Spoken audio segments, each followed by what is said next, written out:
Hello friends, I am Dr. Parimala, a public health enthusiast pursuing doctoral study. Welcome to Health and Eudaimonia channel. I hope you all are safe and healthy in this pandemic. Today I am going to talk about mental health and tips to manage it. This video will be on general mental health informations. However, in upcoming days I will address specific mental health disorder topics like topics which will address depression, anxiety disorder, eating disorder, ADHD, obsessive compulsive disorder, PTSD, suicidal prevention, etc. in context to different population like older adults, children, women, etc. Friends, if you haven't subscribed the channel yet, please do subscribe for more such health and well-being related videos. So coming to today's topic, the pandemic hit all of us badly and it has been stressful for many of us. Looking after our mental health is more crucial at this point. What does mental health means? It is a state in which a person understands his own ability to cope with normal stress of life and can work productively. It is a subjective well-being with emotional stability. Basically, it's individual's ability to balance life, activity and enjoy one's own life. But if someone faces or experiences at any stage or phase of life symptoms like thinking problem, anxiety, restlessness, disturbed sleep, feeling stressed or overwhelmed, fatigue, low mood, sadness, frustration, increased heart rate, depressive symptoms, excessive anger issue or suicidal thoughts, this may be due to mental illness. Yes, if we constantly keep on thinking on one particular thought or particular emotion for a prolonged period, say it for 15 days or 1 month, or it keeps on dragging to 1 year, it may not be normal and indicative of mental illness. Mental illness is less dramatic and invisible in nature. However, it is more common. According to WHO, every 1 person among 5 Indian people suffer from depression or mental health issues. This invisible illness needs to be cured at the earliest because it can trouble us for lifetime. It can destroy our relationship. It can affect our personality.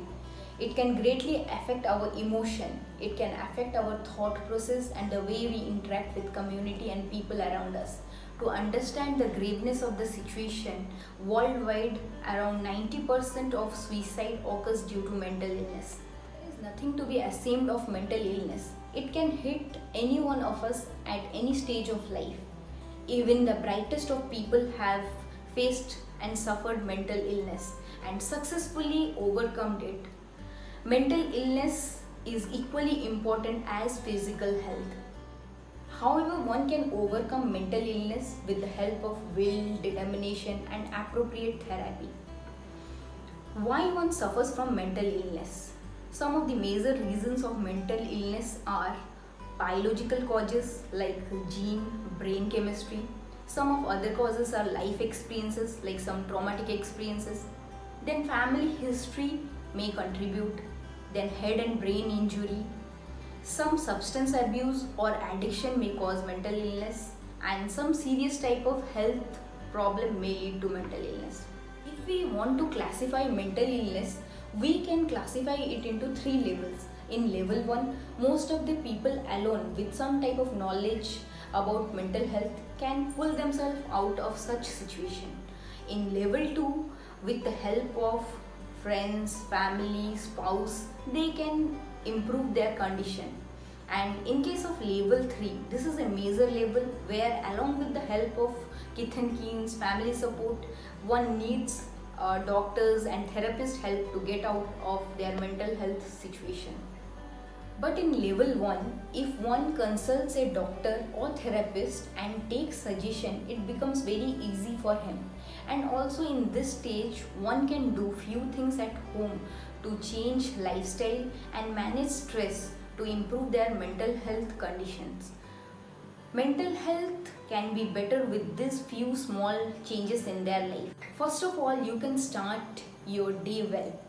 At a very positive note, have 1 hour exclusively morning ritual. You can say this as a me time where you can do exercise, you can do some meditation, listen to some calming music, you can read some good positive books. At this time you can plan and prioritize things, maintain a routine of your daily life, learn to handle stress and anger, avoid bad habits and addiction, set some realistic goals, eat healthy balanced diet, eat small meals at regular intervals, have 8 hours of proper sleep, turn off the TV, mobiles 30 minutes before you go to sleep, listen to some relaxing music to reduce stress, start some sports activity, do some yoga and exercise, stay hydrated and drink plenty of water, focus on breathing techniques to keep yourself calm, step back and process your feelings, and you need not suppress your emotions. Do activity that you enjoy, engage with others, have some real conversation, set limit to check news and social media. One can stay informed without over engaging themselves. Enjoy your hobbies like reading books, doing gardening, or doing something creative. Moreover, the pandemic has changed the way we lived, the way we worked, and the way we communicated. It is vital to cope with the situation and take care of ourselves. Mental health is unseen and unnoticed, but mental health matters most. We need to prioritize mental well-being. Anyone who is overwhelmed and feels situation is out of control, immediately seek advice and take support. Talk to someone who is close. Try to journal out your thoughts and feelings. Try to vent out the suppressed emotions. We all are together in this and you are not alone. That's all for today. Thank you for watching the video. Let me know what all topic you want me to bring up. Stay tuned for upcoming videos. Please do share, subscribe and click the bell icon for notification about new videos. Thank you. Stay safe and goodbye.